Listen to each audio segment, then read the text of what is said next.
Olá, tudo bem? Agora vamos retomar nossa aula de matemática, né? Vamos para a nossa linha de matemática. Vamos retomar o tema que nós trabalhamos na aula de ontem. Vocês lembram que a gente falou sobre o filme do Lorax, né? Sobre a última trúfula perdida, que eles acabou destruindo todas as árvores para poder fazer os cachecóis, né? E depois o mundo acabou ficando sem árvores, sem oxigênio, acabou ficando tudo artificial. E ele tinha o sonho de voltar, o personagem tinha o sonho de voltar a plantar uma árvore, né? Para ter novamente uma árvore de verdade no mundo. E a gente falou um pouquinho sobre essa questão, né, da ganância das pessoas, de destruir a natureza, destruir tudo que tem as árvores em nome da ganância, para fazer dinheiro, e depois a gente ficar sem o meio ambiente e as pessoas, os seres humanos sofrer, porque os seres humanos precisam das plantas, precisam das árvores, precisam da água, né, para sobreviver. Então, hoje, nosso tema da aula de matemática é uma continuação desse tema que nós estudamos ontem. Então, para a gente começar, nós vamos falar um pouquinho sobre essa obra do autor Ziraldo, né? O autor Ziraldo é um autor bem conhecido que produz várias obras, inclusive para crianças.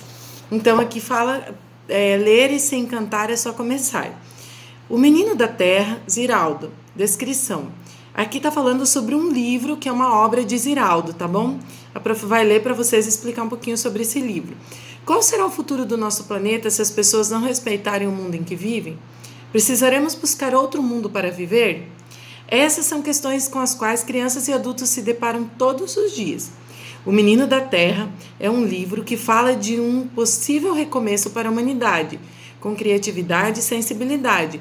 Reconta uma bela história que pode vir a acontecer se o meio ambiente for respeitado e tratado com carinho. Então, essa aqui é uma sugestão de leitura para vocês. Chama O Menino da Terra, o livro. E se a mamãe encontrar, a mamãe conseguir baixar na internet, a família de vocês aí, vocês podem estar lendo, fazendo a leitura, tá bom? Seguindo então para a nossa atividade. Uma das formas mais eficientes de se reduzir a quantidade de lixo produzido é a coleta seletiva para reciclagem. Vocês já ouviram falar sobre coleta seletiva? O que é a coleta seletiva? A coleta seletiva é quando a gente separa os materiais para colocar no lixo. Por exemplo, a comida que é orgânica num saco e a parte que pode ser reciclável, como plástico, as latas, alumínio, papelão, em outra embalagem, em outro saco de lixo. São coisas separadas. Por quê? Porque esses materiais, como plástico, alumínio ou papelão, eles podem ser reaproveitados e não vão ficar na natureza, causando prejuízos à natureza e causando poluição. Com isso, a gente consegue diminuir a quantidade de lixo que as cidades produzem. Diminui muito a quantidade de lixo. Por quê? Porque são reaproveitados esses materiais. No Brasil, inclusive, tem-se um trabalho bem bacana, já está se fazendo sobre isso. Aqui até que em Nova Mutum já está se fazendo esse trabalho de reciclagem. Vocês podem perguntar aí para a família de vocês se no bairro de vocês também vem aqueles sacos que são cinzas, onde é para colocar esses materiais recicláveis. Tá? Esses materiais recicláveis, então, podem ser as garrafas de vidro, ou as latas de alumínio, tudo que for de alumínio, os plásticos e o papelão. E também os isopor, aquelas embalagens de isopor, né, que vem do mercado com comida, essas embalagens podem ser colocadas também para reciclagem. Então, tudo isso, as garrafas PET também são usadas na reciclagem, né? As latinhas são usadas na reciclagem, são feita a reciclagem delas. Então, todos esses materiais, eles são reaproveitados. Eles vão para uma indústria de reciclagem e lá eles são transformados para poder ser reutilizados novamente. Aqui tem um gráfico que fala sobre, analise o gráfico e veja como tem aumentado o número de municípios que tem coleta seletiva no Brasil. Então, aqui vocês vão observar, ó, na primeira coluna do gráfico é o ano de 1994, ó. Apenas 81 municípios do Brasil tinham coleta seletiva de lixo, ó. Com o passar dos anos, o que aconteceu? Mais e mais municípios foram criando a coleta, ó, até chegar no último ano aqui, que é 2016, que está registrado, onde 1.055 municípios começaram a fazer a coleta de lixo, tá bom? Então, o que acontece? Com o passar dos anos, cada dia mais os municípios, as cidades estão vendo que é preciso realmente aproveitar o lixo, né? Reaproveitar para que ele não fique na natureza causando danos à natureza ou ao meio ambiente. Então as pessoas, porque vai chegar um tempo, uma época, que onde que nós vamos colocar todo o lixo se a gente não reaproveitar ele, né? O mundo vai acabar virando uma grande lixeira. Então por isso que está acontecendo esse aumento aí dos municípios que estão realizando a reciclagem. Tá? Depois vocês observem com a mamãe ou com a família de vocês aí, quanto que foi aumentando em cada ano. Vocês vão ver que cada coluninha aqui vai aumentando mais, né? O número de cidades que estão fazendo a coleta e reciclagem de lixo reciclável. Bom, na página 9, nós temos uma pergunta, letra A. No ano de 2008, havia quantos municípios com coleta seletiva a mais que em 2006? Então aqui, ó, 2008... Vamos ver aqui, 2008 tinham 405 municípios, em 2006 só tinham 327. Então vocês vão fazer a continha para calcular a diferença de um ano para o outro, desse período. Qual conta que a gente faz? Como que nós vamos fazer essa conta para calcular a diferença? Né? Nós vamos ter que pegar a quantidade de municípios que tinha em 2008 menos a quantidade de municípios que tinha em 2006. Então, vocês vão fazer a continha e vão colocar a resposta aqui no espaço. Letra B. Os números do gráfico estão em ordem crescente, ou seja, eles estão aumentando do menor para o maior, ou decrescente, dos números naturais. Ou seja, eles estão diminuindo. Em vez de aumentar os municípios, está diminuindo. Justifique sua resposta. Então, vocês vão olhar aqui no gráfico e vão dizer, os números estão aumentando ou estão diminuindo? O que vocês acham com o passar dos anos aí? O que aconteceu? Aumentou o número de municípios que estão fazendo coleta de lixo ou diminuiu? Aí vocês vão responder nesse espaço aqui também, tá? Letra C. Se no ano de 2012 houvesse 34 municípios a mais com coleta seletiva, o total representaria centenas exatas? Então vocês também vão ter que fazer a continha. Né? Vão olhar lá, observar. Quantos municípios tinha no ano de 2012? E se a gente colocar mais 34 municípios, será que vai dar uma centena exata? Façam a continha para saber se dá a centena exata e depois coloquem o resultado aqui embaixo. Certo? Agora vamos para a página 10. A página 10 começa com a perguntinha que é a letra D. Na sua cidade, o lixo é separado devidamente para a reciclagem? Por que a reciclagem do lixo é tão importante? Então, a prof já falou um pouquinho sobre isso, né? Por que é importante reciclar. E aqui na nossa cidade, sim, tem coleta seletiva de lixo, sim. Já é entregue os sacos e para fazer a separação e tem o dia certo que é feita a coleta. Mas vocês podem estar pesquisando também com as famílias de vocês, perguntando se eles sabem se tem essa coleta ou não. Pinte os desenhos de acordo com as cores dos cestos de separação do lixo para reciclagem. Então, agora vocês vão pintar aqui, tá? Então, o primeiro cestinho é o cestinho do vidro. O vidro, vocês vão pintar de verde. O segundo é o plástico. O plástico é pintado de vermelho. O terceiro é o lixo orgânico. O lixo orgânico é marrom a cor dele. O quarto é o papel aqui da cor azul. E o quinto é o metal, que vai ser pintado da cor amarela. Essas cores são usadas para identificar as lixeiras onde nós devemos colocar cada tipo de lixo diferente. Por quê? Para que na hora que for recolhido esse lixo, ele já seja separado adequadamente e possa ser reutilizado, o que tem que ser reutilizado, e o que não for reutilizado dá o destino correto para ele, tá bom? Então, a prof vai repetir aqui mais uma vez para vocês gravarem. O vidro é de verde, o plástico de vermelho, o lixo orgânico de marrom, o papel de azul e o metal de amarelo, tá bom? Que quando vocês verem as lixeiras, vocês já sabem o que tem que colocar em cada uma, certo? Bom, a próxima atividade diz assim: Brasil é o país que mais recicla latinhas de alumínio. A Associação Brasileira do Alumínio divulgou recentemente que o Brasil recicla 97,9% das suas latinhas de alumínio, a maior taxa de recuperação do material do mundo.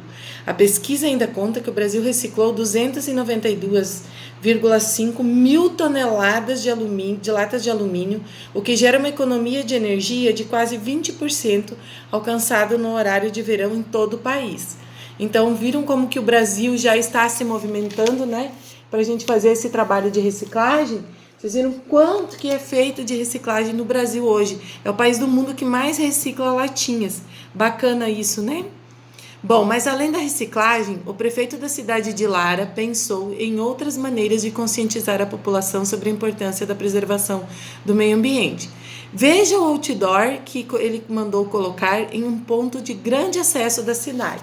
Então agora, prof, quer que vocês observem bem essa figura aqui, que a prof vai falar um pouquinho sobre essa figura aqui. Isso aqui se chama outdoor, né? Outdoor. Aqui na nossa cidade nós temos vários deles esparramados pela cidade, tá?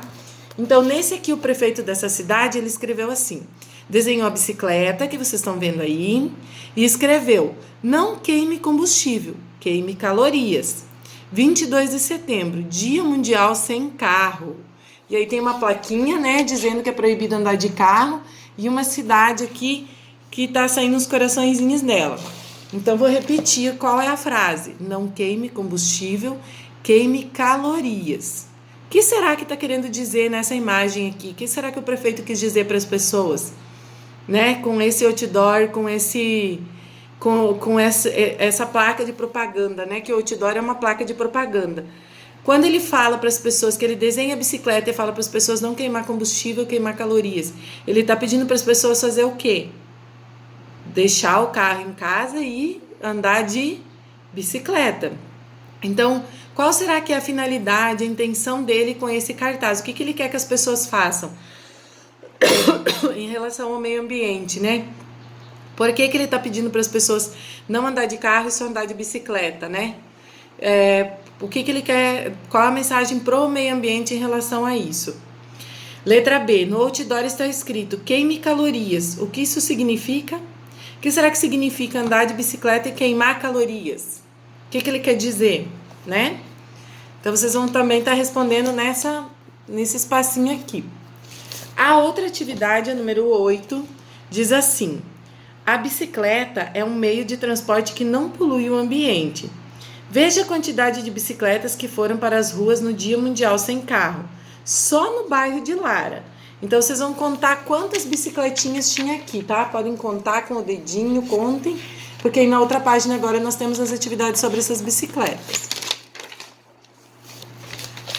Muito bem. Letra A. Forme pares de bicicletas, circule-os e descubra quantos grupos podem ser formados. Quando nós falamos pares, o que nós pensamos? Par quer dizer de 2, né? 2 em 2. Então, vocês vão circular de 2 em 2 as bicicletas lá naquele desenho. Aí tá perguntando assim, ó. Descubra quantos grupos podem ser formados. Então, vocês vão circular de 2 em 2 e vão contar quantos grupinhos deu e vão registrar embaixo aqui da letra A. Letra B. Quantas rodas há quantas rodas há 5 grupos com 2 bicicletas cada um? Então, quantas rodas vai ter em 5 grupos com 2 bicicletas em cada grupo? Vocês vão contar, vão contar 5 grupinhos e vão contar as rodas que tem em cada grupo, juntar elas para ver quanto que dá, tá bom? E também vão registrar aqui embaixo. Letra C. A quantidade de rodas é 2 vezes mais que a quantidade de bicicletas? Por que as rodas têm mais rodas do que bicicletas? Por quê? Então, vocês vão falar se tem mais rodas e o porquê. Número 9. Observe as imagens a seguir e complete com a quantidade de jogadores que está faltando, sabendo que um time já está formado. Então, vocês vão fazer assim, ó. Aqui tem um time formado. Aqui é o vôlei, né? Vocês vão contar quantos jogadores tem nesse time. Agora, aqui vocês vão ter que montar outro time com a mesma quantidade de jogadores. Então, vocês vão fazer as pintinhas igual tem aqui, tá bom? Vocês vão contar a quantidade que tem aqui e vão repetir a quantidade aqui para formar o time de jogadores, certo? Embaixo a mesma coisa, futsal. Por exemplo, aqui no vôlei, vamos lá. Tem 1, 2, 3, 4, 5, 6 jogadores. Então, para mim ter outro time aqui, quantos jogadores que eu tenho que colocar aqui? Ah? Então, vocês vão colocar a quantidade de jogadores aqui para formar outro time. Tá? Aqui a mesma coisa. No futsal. Futsal são 1, 2, 3, 4, 5 jogadores. Para formar outro time, quantos jogadores eu tenho que colocar? Vocês podem colocar os outros jogadores aqui, tá? Letra C, basquete. Basquete é a mesma coisa. Vocês vão contar quantos jogadores tem desse lado e vão colocar os jogadores, a quantidade de jogadores aqui para formar outro time. Aqui o time já está formado. Contem quantos jogadores deu aqui e coloquem a mesma quantidade desse lado. Aqui no futebol de salão, mesma coisa. De campo, mesma coisa. O futebol de campo aqui. Aqui vocês vão contar quantos jogadores tem e vão colocar a mesma quantidade aqui para formar outro time. E a última é o rugby, mesma coisa. Contem quantos jogadores tem formando um time e vocês vão ter que formar mais um time aqui do outro lado, colocando a mesma quantidade de jogadores. Certinho? É bem fácil, é só ir desenhando as bolinhas se vocês quiserem para representar os jogadores. Bom, agora aqui pergunta assim: complete a plaquinha com a quantidade de jogadores para se formar um time de cada um dos esportes. Então, a primeira plaquinha pede assim: futebol de campo, quantos jogadores tem em um time? Vôlei, quantos jogadores tem num time de vôlei? Num time só. Basquete, quantos jogadores? Rugby, quantos jogadores? E futsal, quantos jogadores? Lembrando que aqui está pedindo de um time. Vocês vão contar um time lá para falar quantos jogadores tem, certo? E a última atividade